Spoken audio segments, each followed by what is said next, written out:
It's funny how some mornings feel different, isn't it? You step outside and there's this gentle hush, like the world is waiting. Perhaps you've noticed that too.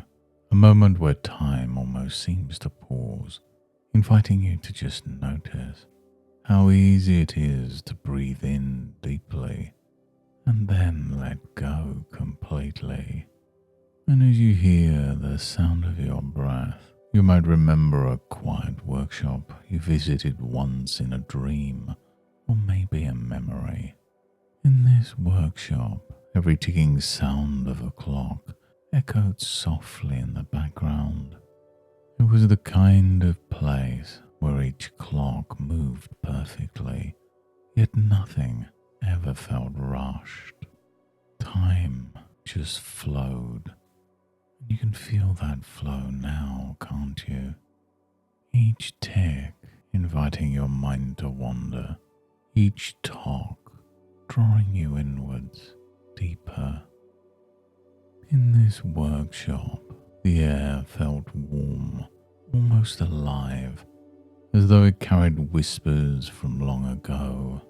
The clockmaker sat at his bench, surrounded by hundreds of ticking clocks, each unique, each beautiful. His hands moved effortlessly, adjusting tiny gears, setting them into a perfect rhythm. And as you watch, you can feel that rhythm too, a natural, easy flow, much like the beat of your own heart. Tick, tock. Such a soothing sound.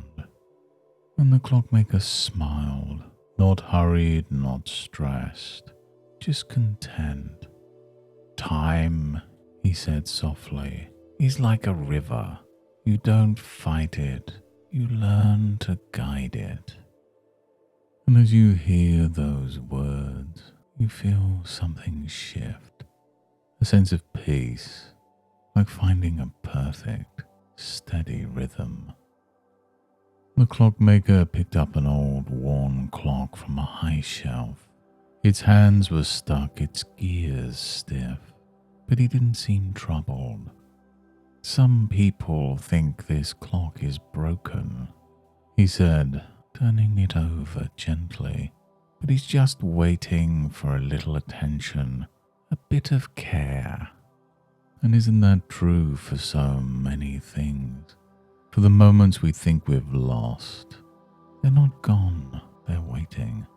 And as the clockmaker worked, you could see his precision, not rushing, not stopping, simply knowing the next step and the next. When you align the gears, he said, time flows effortlessly. It's not about having more time, it's about letting the time you have work for you. And as he finished, the old clock began to tick again, softly at first, then steadily. You can almost feel it resonate within you, as though something inside clicked into place. The sound of the clock grew stronger, clearer, and so did your sense of control. Time isn't running away. It's yours to shape. The clockmaker smiled as he handed you the ticking clock. Every clock tells a story, he said. Yours is just beginning. And as you step outside his workshop, you feel the sunlight warming your face, the sounds of the world around you sharper, more vibrant. And isn't it amazing how even now you feel lighter, clearer, like everything is right where it should be. You walk forwards knowing you can guide time effortlessly, smoothly, and it feels so good, doesn't it? And every time you hear the soft ticking of a clock, you'll find it reminds you effortlessly that you can guide your time. With each breath, each moment, you'll find it easier to prioritize focus and flow. And it's already happening, a natural rhythm unfolding, shaping your days with ease and purpose. Thank you for joining me in the workshop of the clockmaker. And until next time, goodbye and good mental health.